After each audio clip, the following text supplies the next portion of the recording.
Well, guys, it's been a while since we talked about a scandal, so we're here to talk about Ravi Zacharias and other things. Not fun topics, right? And we've noticed that more people tune into these, and I think we're a little lukewarm on that. It's sort of unfortunate that we're all so interested in it, but then again, these are the type of things that get shared. That's how it goes.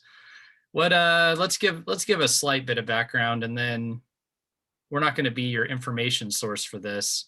There's plenty of information out there. We're going to process the justice of God and Ravi Zacharias. But just briefly, let's all give our background on Ravi. How have we been familiar with him? Did you read him? What's the imprint on your life? Nick? The imprint on my life. Ravi Zacharias. I did not read his books, but I listened to a lot of his talks. And yeah, I just listened to Ravi a lot. I also have a lot of good friends who had worked out some of their philosophy and apologetics by listening to Ravi Zacharias and worked through some of the harder things in their lives. Some of the big questions that they had about God and grew because of that ministry. Yeah. John, how about you? Yeah, I actually didn't do much listening or reading for Ravi at all. I was always familiar with him just because he had a pretty substantial legacy well before any of these scandals came out. I respected him because he had a very respected apologetics ministry, which, is just really significant in like evangelical culture. And I actually have a really good friend who came to Christ through watching a lot of Ravi Zacharias videos. So yeah, but prior to all this, I had no reason but to have the utmost respect for him. Yeah. Mike? Yeah, I was always familiar with who he was. I didn't ever read any of his books, but I had seen some videos every now and again.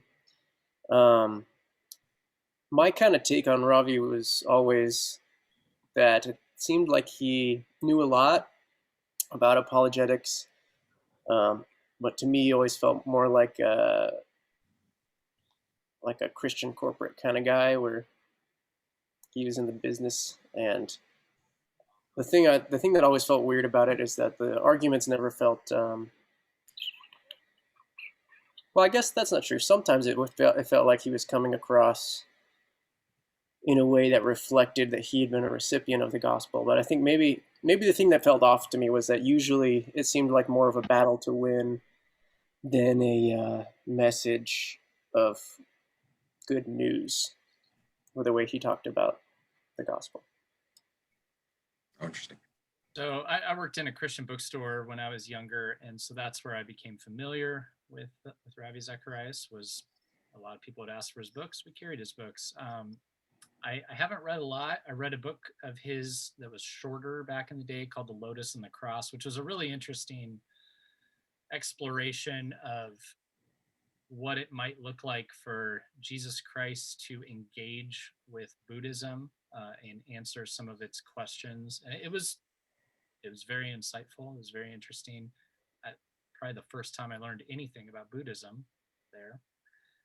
I recently had to read a book on cults that he edited and updated, and that's really all I've read of him. But similar to you all, saw a lot of clips of him, especially when I was younger, went through something called the Truth Project. I don't know if any of you did that.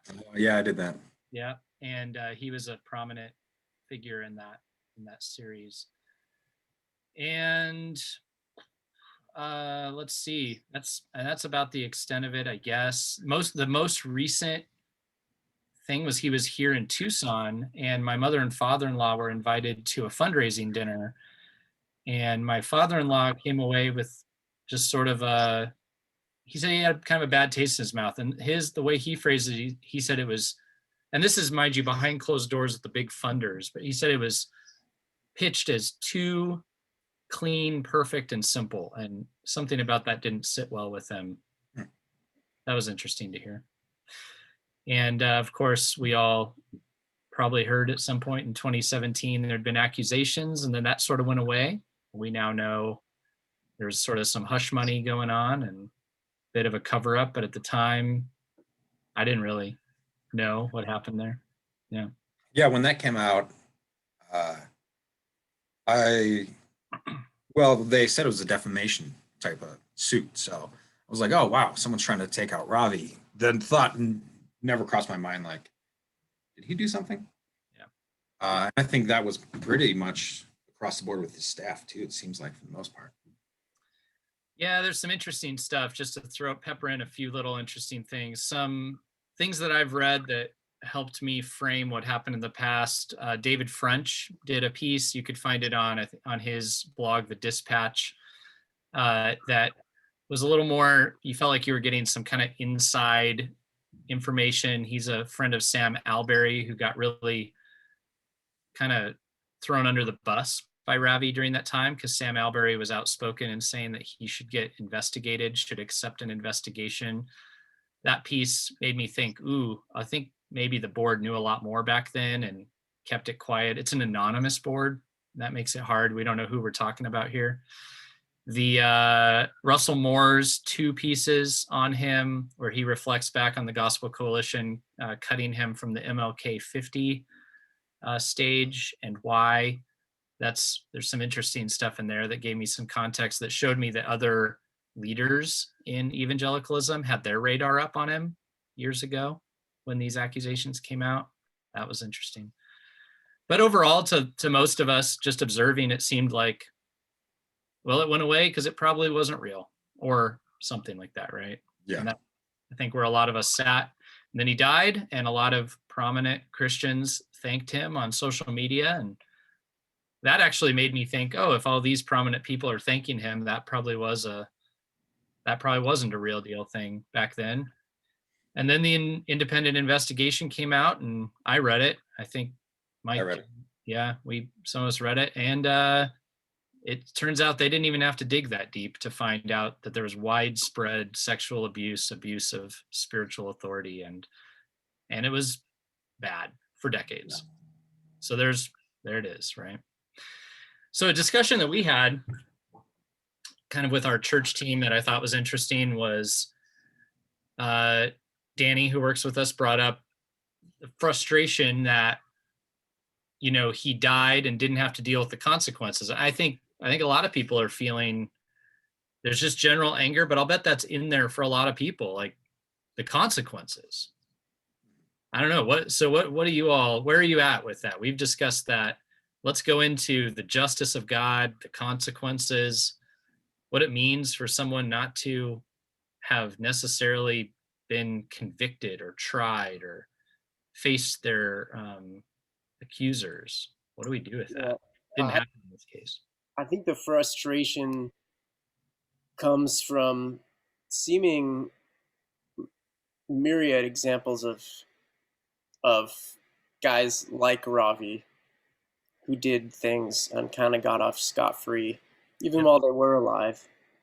And obviously we've had kind of a reckoning with that culturally over the last few years with the Me Too movement, and people coming forward against abuse that they've experienced but never felt like they could come out with. And so I think there's this tension when something like that happens and then justice seemingly can't be done because he's gone now. He never got the consequences of the actions that he'd been carrying on for years. And then, why wasn't anything happening about this before if there were questions being raised? And it seemed like a few people keyed in on something that was wrong there. So I think Ravi is just, he is an individual example, but he more is kind of the bastion for abuse of power, and especially abuse of spiritual power. And he's the example where we are probably have all been frustrated by over the years. Now, the justice part is the most difficult part because it feels like, we all have that tendency to be drawn toward justice and wanting justice to happen, which is, I believe, a good thing. But there's this tension we have in Christianity where we're told that God brings vengeance and that vengeance is His, and that it's not ours, and that's also been abused by church leaders as well. That idea has been used as a pacifying idea to get to maybe lessen consequences or try to skirt an issue rather than dealing with it head on. But in this case, that can't really be done. And so then I think the question people are wrestling with now is how can there be justice, or how can there be any kind of resolution here? It just feels like he's gone and he doesn't have to deal with anything. Obviously, that's not what we believe in Christianity, but that's experientially how it Yeah. feels. It's an interesting factor here that distinguishes this from some of the conversations we've had before about like a Falwell or Carl Lentz. There are so many nuances to these situations. They are not all the same. With Falwell, you've got this, what it seems like is kind of this chaotic underworld of things going on that are under wraps, but it feels sort of consensual. And that's like gross, where you're like, oh, so you all knew all that junk was happening in there and you just kept doing it, and you forbid your students from doing that kind of stuff. That had its own unique kind of grossness. But at the same time, I walked away going, they're all, it felt to me like they all were involved, right? Mm-hmm. Then in the Carl Lentz situation, you get this sense of, here's a guy, young, popular, not a lot of oversight, burdened by massive celebrity and responsibility, who goes and he has an affair, and then he owns it, says it's all on me. I lose, I get, he's accepting the consequence. But you still look at it and it's like, oh, he went and he intentionally did all this stuff, but he is saying I was wrong, and you can kind of see this narrative that maybe created the monster or whatever. And then with Ravi, it's a whole nother layer where it's like he created what it feels like to me now is this insulated system in which he built in the lack of accountability that he intentionally utilized to directly influence and abuse people, even using his apologetic skills to teach them that it was okay what was happening, or good for him, a good for the kingdom. And there's this insidiousness in this one, and it has a different feel to it, to me, right? Yeah. And that there's even more of a desire for justice in there. I don't know, John, how's it landing with you? I think that I think I kind of land in a different place. Even with our conversation we had with Danny, she seems to be kind of feeling frustrated that there wasn't a satisfactory kind of like justice here on earth. And to be fair, like God gave us systems of justice. Like earthly justice is not wrong. It is the right way of doing things for people while they are alive. So there's nothing wrong with that. But I think that I have experienced just in my own, like, I don't know, curiosities with, crime and his stuff like this. I know how often justice just fails. Like, I know how unsatisfactory this kind of stuff is. Because, I mean, I think, like, okay, let's imagine he's still alive. But 2 weeks later, are we still going to be talking about this? Like, is the shame that he has to bear, like how long does he have to bear the shame for me as a victim to feel properly vindicated? Like, there's just so many variables that I think almost make earthly justice impossible to truly fulfill.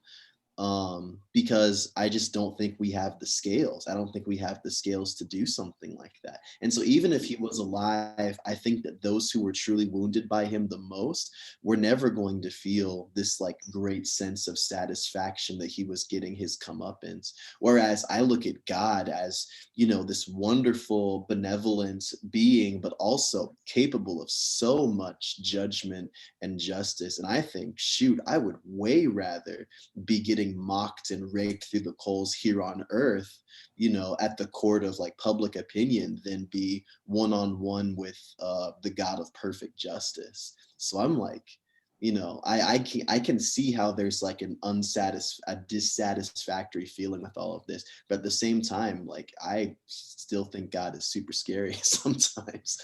So there's an interesting piece to this, because in our circles, John, you and I have talked about your general like sense of what God is like, and that yeah. justice piece for you is always ever present, and you have to like fight, right, to Oh, absolutely. believe in the goodness piece.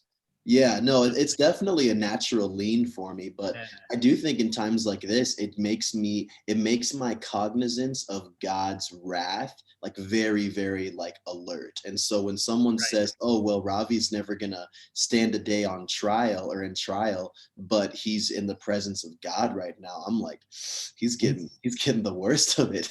Yeah, that's my leaning as well. I tend to lean on that justice side, and like that's a scary position to be in.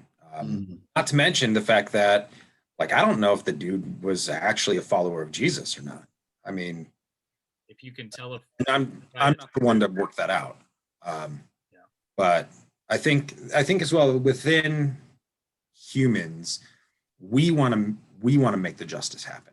Like we want to be the ones to inflict the justice, and whatever form that looks like.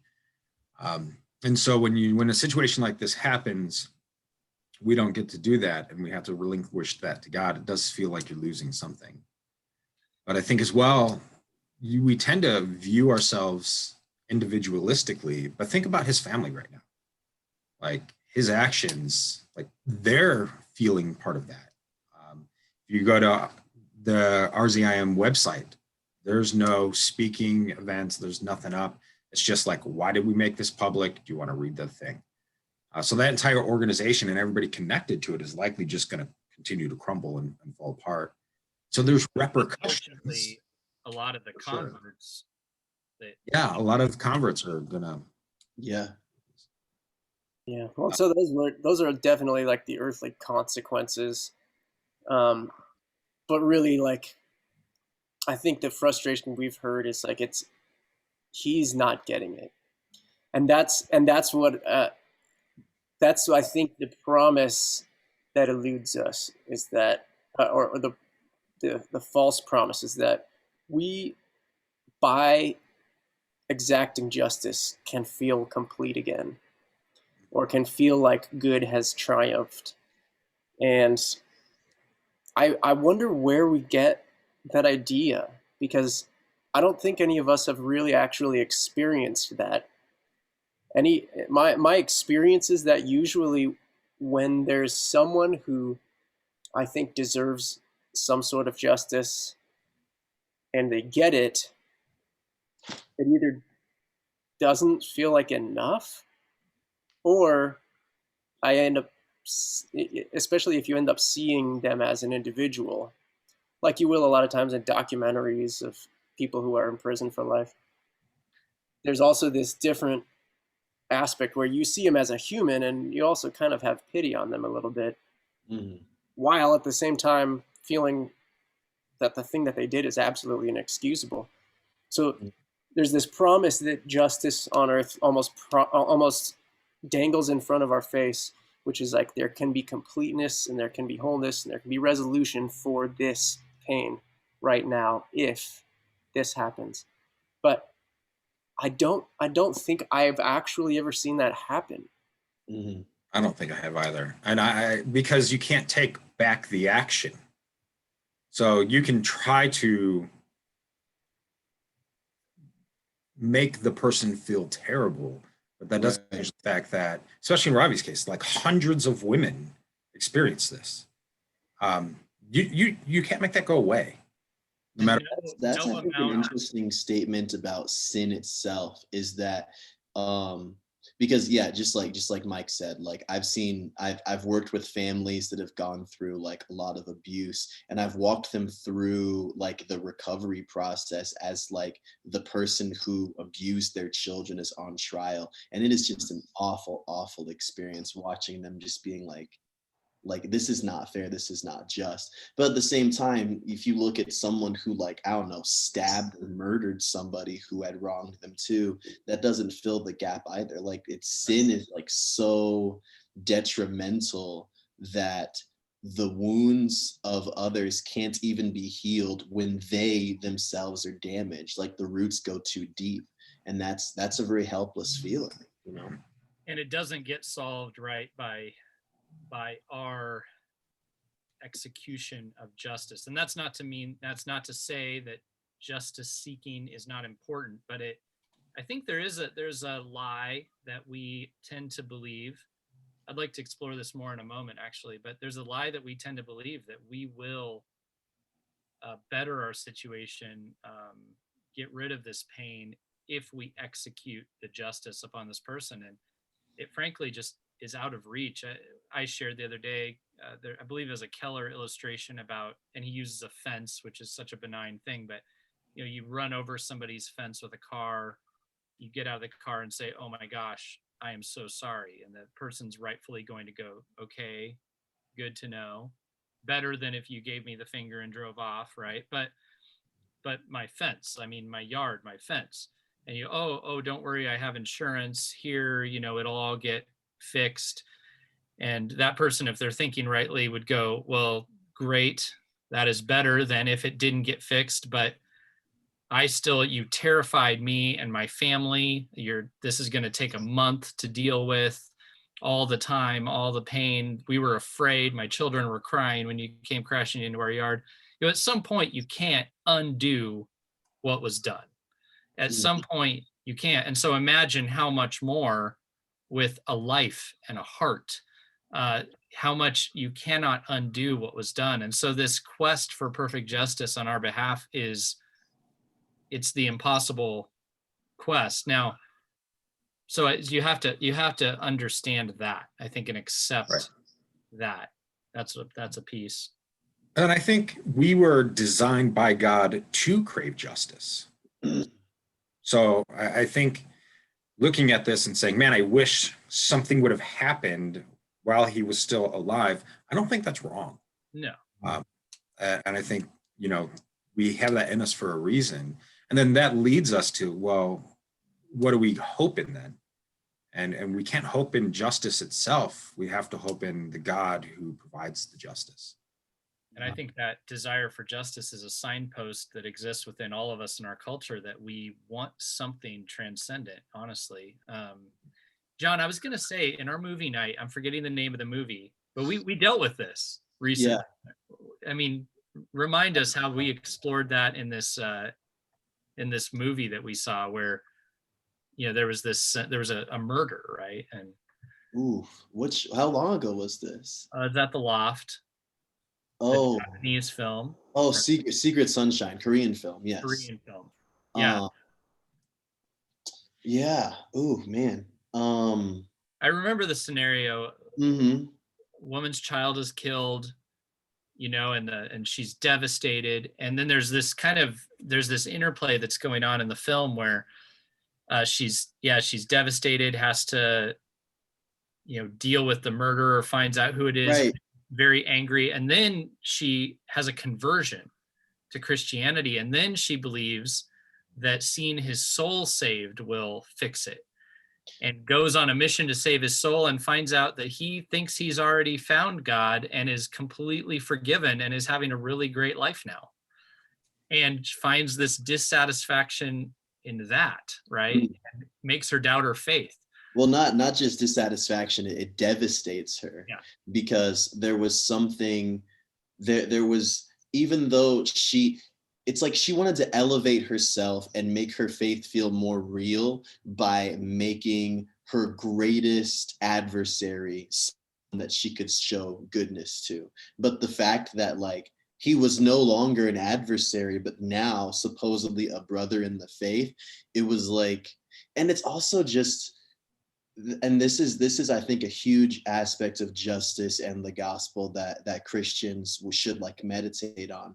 It's the fact that when like when Jesus died and took on the sins of like the world, that is us acknowledging that like there are two ways that justice will be exacted when we die. It's either we're going to bear it ourselves or it was already bore by Jesus, which means that when our enemies become believers, like they will not taste a drop of the wrath they have reserved for them. And I think that her considering this, that like this guy did this life ruining thing to me and he will not, and if his words are true, which the movie kind of leaves it ambiguous, if his words are true, he will not like suffer eternally at all. Like that was really hard for her to swallow, and I think that was, yeah, really well done.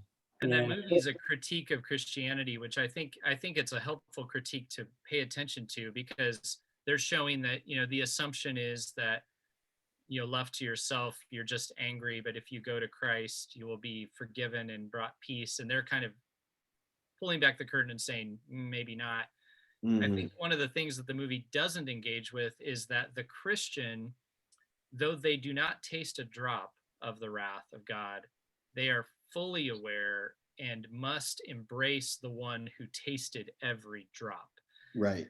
And that is no big deal matter. And that, this movie didn't present a Christian who was aware of that level of suffering on their behalf. So that's an interesting layer. Yeah, I thought that it was interesting that the guy that she approaches in prison who killed her son, that didn't really seem to have this like humbled or repentant or even like remorseful attitude about the murder. It's like he kind of had accepted he had done something wrong, and then he was like, but God is so gracious to us, and thank God that he has forgiven us, right?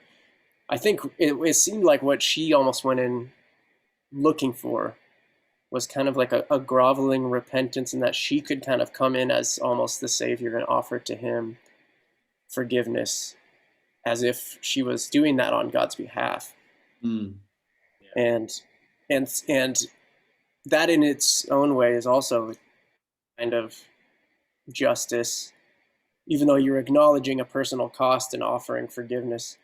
The big question was, is God's forgiveness okay? And there are a lot of parables in the Bible that ask us that big question too, like the sowers in the field, or the workers in the field, and the people who, like the prodigal son is a great example. But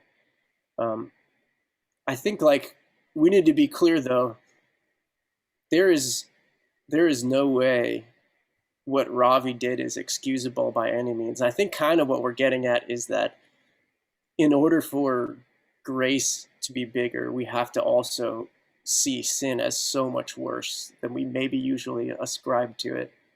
And we've seen, I think, a lot of people apologizing for people that are in big, prominent positions because we don't want them to like lose their power or their whatever, their status, or so it's easier to try to downplay things that are done that are just horrendous and sinful. But if we're going to be true to the call that we have as Christians, like our sin is so much bigger than we probably can even understand, can even acknowledge.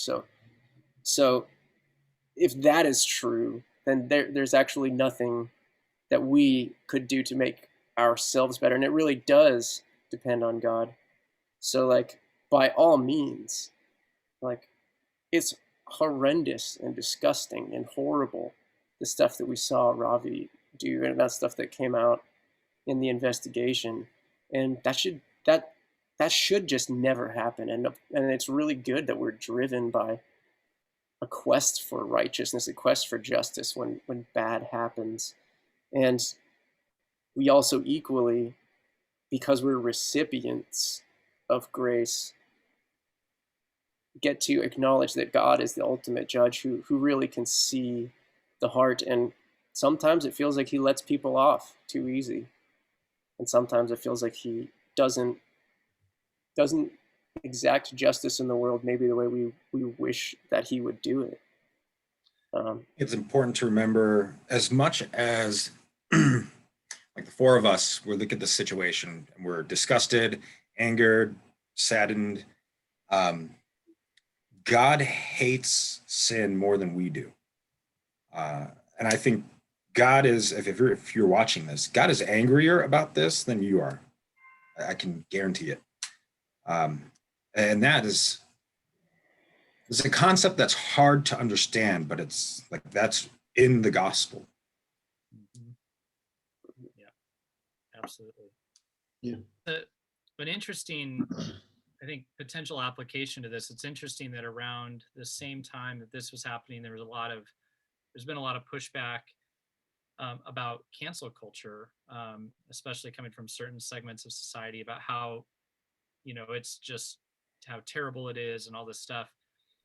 And this incident, in light of that, and this conversation about justice is interesting because, in a way, Ravi he defeated cancel culture, right? He did the non-disclosure agreement. He cut it off at the pass. He got out of that attempt to cancel him, right? And then now we look back and we go, oh shoot, I wish it would have worked, right? Like I wish, like if he had been quote unquote canceled earlier, that would have been fine, right?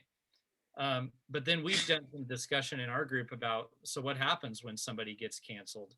And what, is there any hope? Is there any restoration? And I think we have a lot of people in the current era of cancel culture who now, and I talked to somebody here in Tucson who, a friend of theirs, had gone through a cancellation, and they were talking about how, like, man, now all of us are just hiding our pasts. We're just hiding all the bones in our closet. Like our level of willingness to be honest has just dropped significantly. That's not good. And so anyway, there's a lot in here about this quest for justice that our culture has. So in light of, I think it's a signpost. I think our quest for justice tells us that we want transcendent justice. I think it tells us that we don't believe it, and we think we need to take it into our own hands. But it also, I'm seeing us not knowing where this leads or what to really do with it, and asking the question, can we even manage this thing? Like, as we're trying to execute justice, do we even know where we're going? How have you spoken to people about these issues and questions? How are you reconciling it in your mind? I don't know, but that made me think, because one of the discussions we have had regarding cancel culture is like, what is the path to redemption? What does that look like? It doesn't mean that they have the same position or whatever, but yes, they've been met with justice. Now, how can they move back into society and not always be scowled at? And with Ravi, that's not anything that even popped into my head until right now, where if he was alive, Right. what would that path look like? And then that means you have to look in your own heart and say, like, would I even want that? Or would I want him to just burn? Right. Yeah. So I think that reveals some wickedness inside of myself, where I'm like, man, I don't know if I'd want Ravi to be redeemed back into society after all of this and after lying for so many years. Um, so, well, that's just the thing. Turns out I broke it.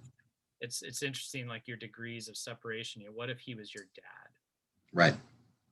Like, are you just delusional if you're that close to somebody and you wish that there was some path for them? Or are you feeling more human feelings when you're closer? And when I've noticed in the cancel culture world, the closer you are to the person being canceled, the more your heart engage, and you go, well, why them though? Like, or couldn't there be some hope? Couldn't we give them another chance? Right. Mhm. The further you are away, or the more you view them as your enemy, the easier it is to just be like to death with them, and Right. and that's another radical thing that Jesus calls is just love your enemies. I don't think he says excuse your enemies, let your enemies off the hook. I don't think it's any of that.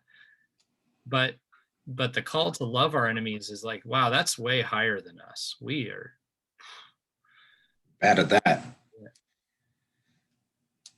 Yeah, yeah. I think that's the thing. I mean, especially the like coming from my family background, um, where we've had criminals and all sorts of stuff. Um, I'm sure glad that they have not been canceled, and I'm really grateful for redemption. Um, so looking at like the weight and depth of sin makes me also grateful in this moment for like the grace of God and all of the lives that I know that He has redeemed. Um, Yeah. and So it what do really we makes me do? sad for. I was gonna say it really makes me sad for his family, Oh, um, because the ripples in their lives are going to be they're astronomical. I don't know how you recover from that. your life's going to be destroyed. Think of another movie. I think of that. Uh, I forget which it is of the Bourne trilogy, but where that um, girl believes that her parents had committed suicide, and just how much it just utterly destroyed her life. And then Jason Bourne comes back and tells her that he killed them, and the little like glimmer she has, it's one of those moments where it invites you to think about the child of this person who's prominent and hated, because they thought it was a murder suicide of, and it just invites you to think about the effect this has on the innocent child that was just there, Mm. and impacted by this. So my next question was going to be, so we say all these things, and okay, the justice of God, but people are angry, and I think people we know and love, and we experience a certain amount of anger here, and the closer you get to these abuses, even Russell Moore, who's like, he was like, Ravi lied to me personally, like the anger level goes up, and then if you're a victim, a direct victim, higher, right? um so what do we do with our anger? I mean, that's a question for life. I mean, we can examine it in this situation, but there's this justice thing, and we can only reach so much of it. What do we do with our anger? Yeah. Well, I wanted to jump in and just tag on the last question real quick because I think there is um, an important distinction for us to make when we're asking ourselves what kind of a world we want to have. And for the Christian, that is like the kingdom of God and like shalom. We want to have an existence where it looks like God talks about heaven, where there's no suffering, uh, where like justice is done and where righteousness reigns, and where people are cared for.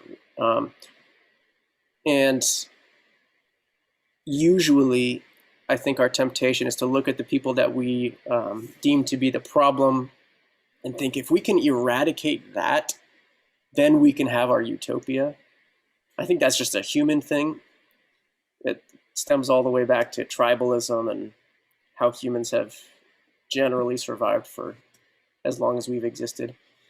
But there's a problem when you're in a society where, and just in a world where there are billions of people, there is actually no way that that could ever work. To eliminate your enemy would mean half of the world is gone, and now you are very far from a utopia. So I think that's where cancel culture absolutely gets it wrong. We can't work for each other's mutual destruction because to destroy your enemy doesn't create peace. It just creates pain. So we're trying to do this eye for an eye, tooth for a tooth type of thing. and then the whole world is going to end up being blind, as the saying goes. But the way I think we just overcorrect a lot of times, and so for a long time, stuff like this just went kind of unaddressed and was able to get swept under the rug. And so when people started speaking up and realizing, hey, we can actually do something about this, it became a cultural phenomenon. And so on one hand, it's great that stuff is being brought up and people are having the evils that they do, especially on large scales like this, brought to light. And then there's the question of, well, how do we move forward in a way that this stuff doesn't happen as much? And there's really no way to get there without reform and redemption being a part of the equation. But that's not the cultural narrative right now. So And it's a lot of stinking commitment and work, and I'm for that. yeah, I just, I think we have to admit, like, it's easier to just to bring the hammer of justice down. Yeah, I think it's detrimental to us as a people, as human beings, as a society. But it is far more difficult to do the hard work of even what you might call restorative justice, of the justice that aims to bring as much restoration as possible, and even just deep, what you could call biblical justice, that is very concerned with the facts and witnesses and all of that. It's work. It's the slow grinding wheels. It's not, honestly, if we're being honest, it's not what we want to put ourselves through. It's painful. It's long. It takes forever. It doesn't always fix things. Um, but I see problems with straying from it. I think mm, we need to increase our commitment to the difficult task of being yeah. people. And Yeah. with anger, to your second question, I feel like we feel a tension where we should either exact justice and release our anger that way, or be passive or be pacifists.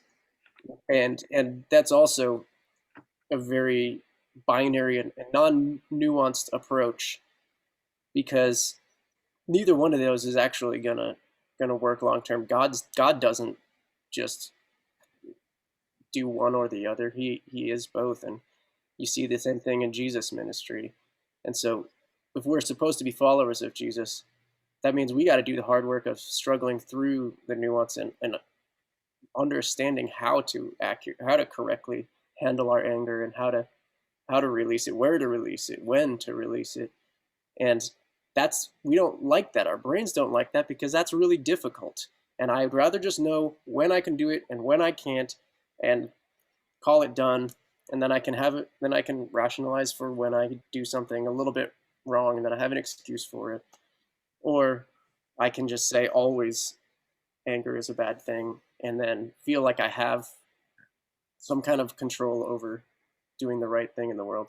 But the truth is that it's way muddier than we want it to be. And sometimes your anger needs to spur you to action, and sometimes it needs to be held at bay and kept in check. Yeah, there's a biblical injunction to be angry, right? But do not sin. And so there's absolutely a place for anger.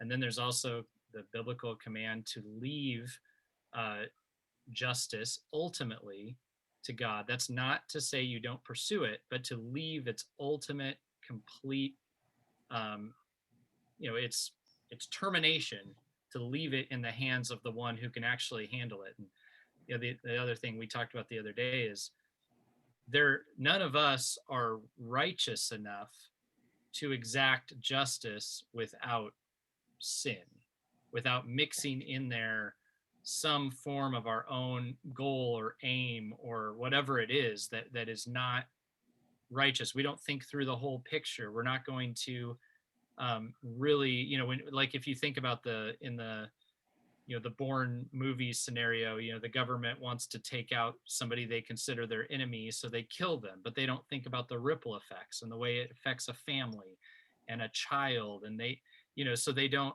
have the capability to even wrap their minds around the ripple effects of justice, and neither do we. So it doesn't mean you don't pursue it, but at some point you have to own that you're going to have to leave some of it in the hands of God. And that includes allowing yourself to not take it to its complete end, which is what I think I would, if somebody was, thinking about killing someone for something that they had done, that's where I would go. I would say, look, they might deserve it, right?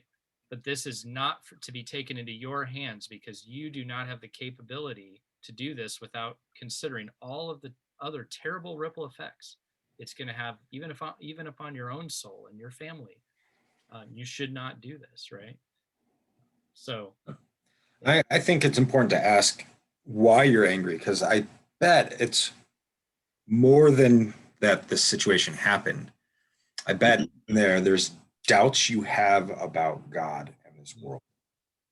Maybe you doubt, and this makes sense. Maybe the doubt is, I don't really know if God is going to exact justice, or how could God allow this person to have been in spiritual leadership for so long? Why didn't he stop it earlier? And so I think there's a part of this that is exploring, like, what am I actually thinking and dealing with here, that is below the surface. often behind our anger is an anxiety, right?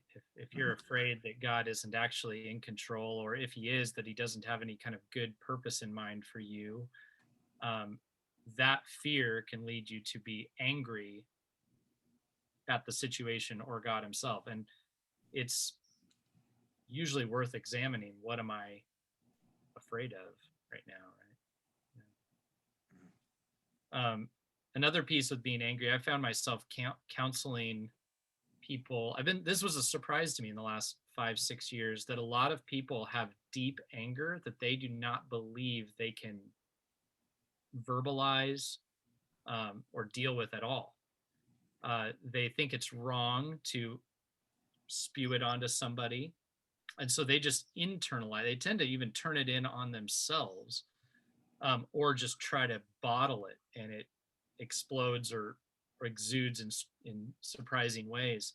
But one of the things I found myself encouraging people to do is to be angry with God. And you could mean that in two different ways. Like, you could be angry with God, as in angry at God.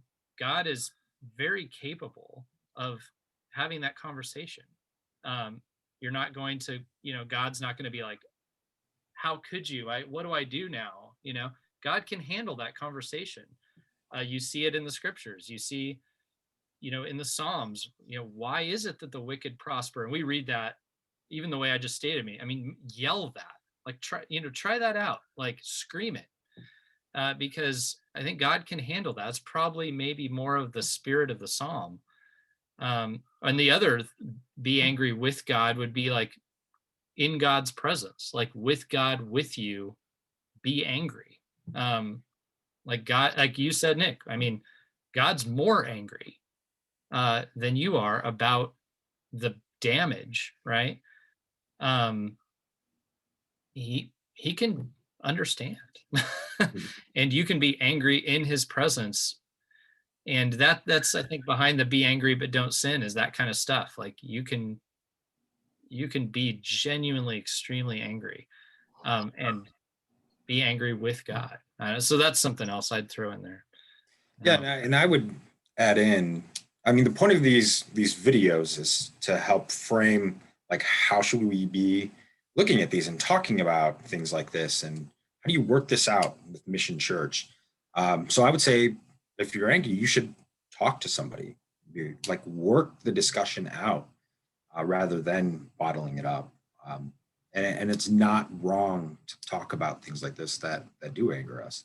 Right.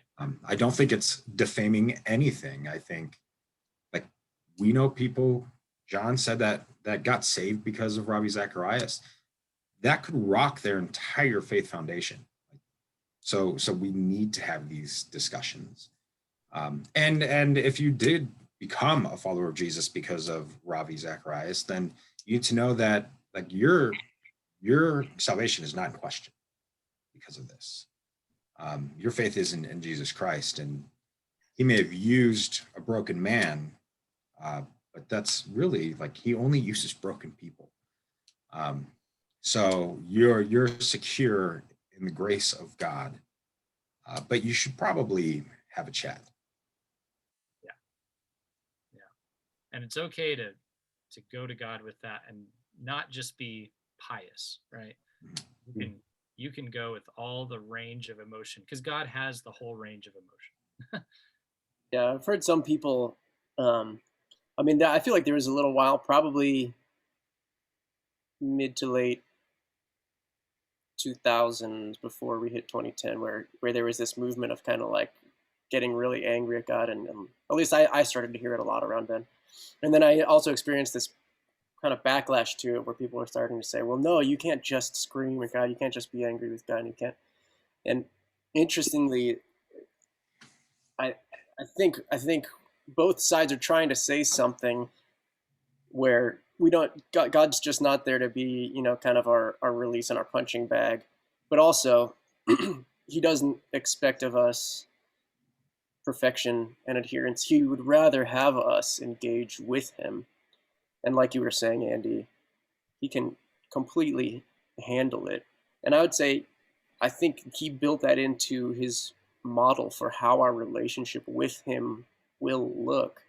You Mm. see that constantly with Israel, and I say this all the time, but like he called his people the ones that who will wrestle with him. When he changed Jacob's name to Israel after wrestling with him, he's calling them Israel, which is the person who strives with me, the person or those who wrestle with me.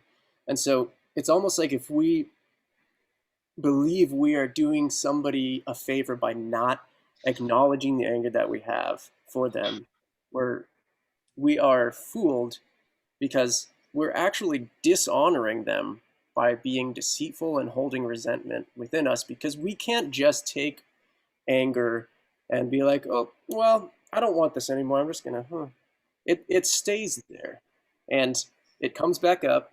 And if we don't deal with it, it just festers, and it leads to deeper and deeper sin.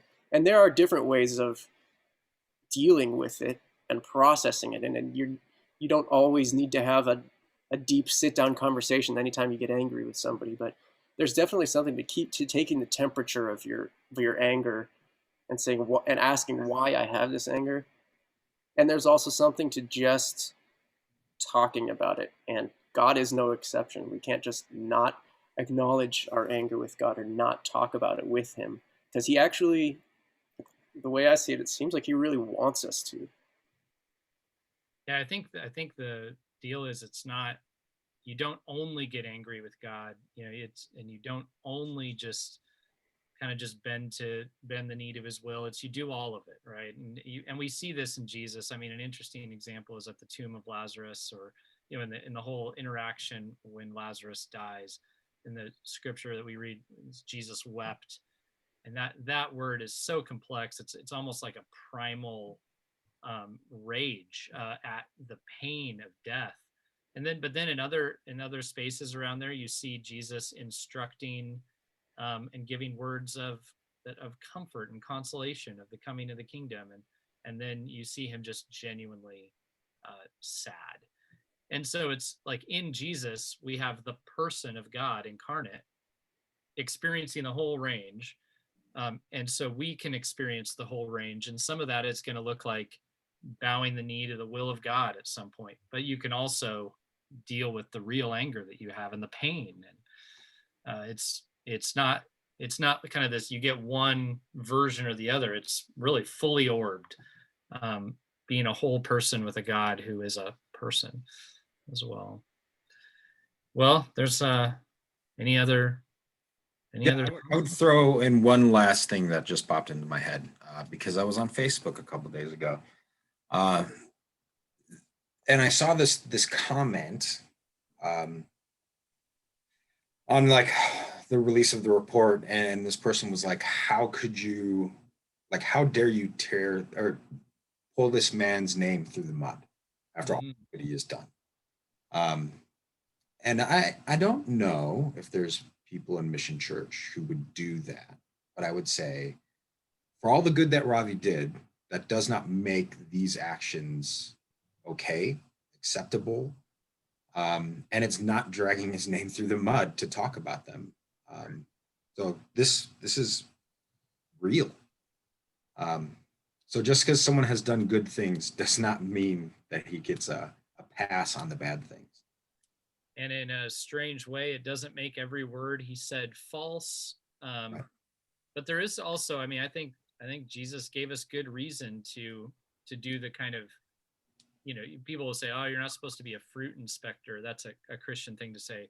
But it was he who said, good trees bear good fruit, right? A diseased tree, you will know it by its. Right. So there's something to discerning, um, and sometimes you retrospectively discern, and you Mhm. and you look back at what somebody did, and you view it in the lens of the truth, and that's a hard thing to do. Um, so there's a fine line, right? And really, it probably gets more at the aim. Is the goal to rip this person and all people associated with him to absolute shreds? Well, that's not a great goal. Um, but if the goal is to be honest, that's a good goal. Yeah. I think one of the like spicy Ravi takes that I would see pretty frequently on social media wasn't as severe as Nick's, but it was more like, a self-righteous person when they see a scandal will say, "What a terrible thing." But a humble person or a Christ-like person will say, "Wow, that could have been me that did that." And it's like, I do think there's some humility involved in recognizing that like without the goodness of God, restraining the full potential of lousy things we're all capable of, we could be much worse people. But I don't want to think, because I don't think it's true that I could just slip and fall and just be Ravi Zacharias and just yeah, I just by happenstance, I just happens to get into this. I that's not me saying that I don't think that tremendous sins like this aren't slippery slopes that are easily obtainable. But I think that if the response to something like this to kind of shrug your shoulders and say, hey, that could have been me, it's I hope not. I hope that you were taking responsible steps of taking care of your sin, of seeking accountability even in small things, of being honest with your spouse about stuff, of being honest with your business and your partners.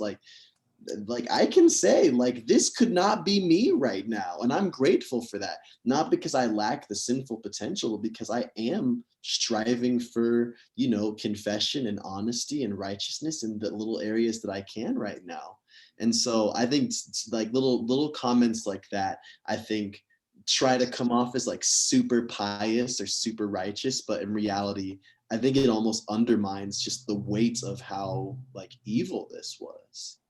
And that type of thinking probably lies behind the reason it got to fester for decades. Yeah.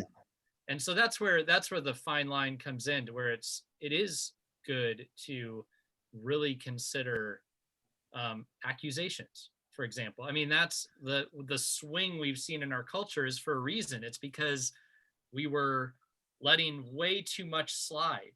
And if you were in positions where you could insulate yourself, we made that easy to do, right? As a culture, we made it easy to do. In the church, we made it extremely easy to do, especially in ministries with big name, powerful people at the top, where all of the board's self-interest lied in this person being the best and the greatest.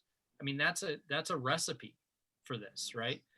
And so for people to call some of that out, to question that, to bring up accusation, they should. But then the swing of the pendulum is to where we just are going to lace everybody with every accusation possible, and have no interest in their rehabilitation in any way, shape, or form. So, but yeah, it's an oversimplification to just say, but by the grace of God would go I. It's Mhm. like, no, this was decades of festering. Yeah. Not that simple. Yeah. Yeah.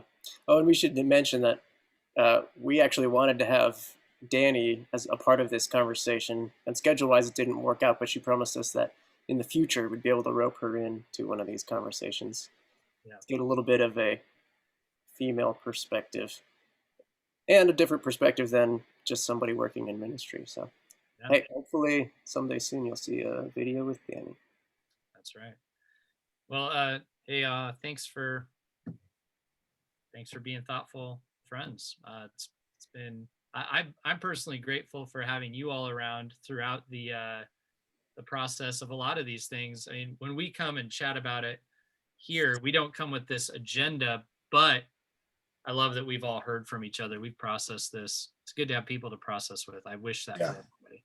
So if you don't have that, um, if you're in our community, man, get in a small group and get with people and tell them what you think. Really talk. Yeah. Get it. Yeah. Yeah. All right. Well, with that, off we go. And thanks for tuning in. Thank you for following us if you do, and for listening to all our ramblings. It means a lot. We hope it's helpful, and we'll see you next time.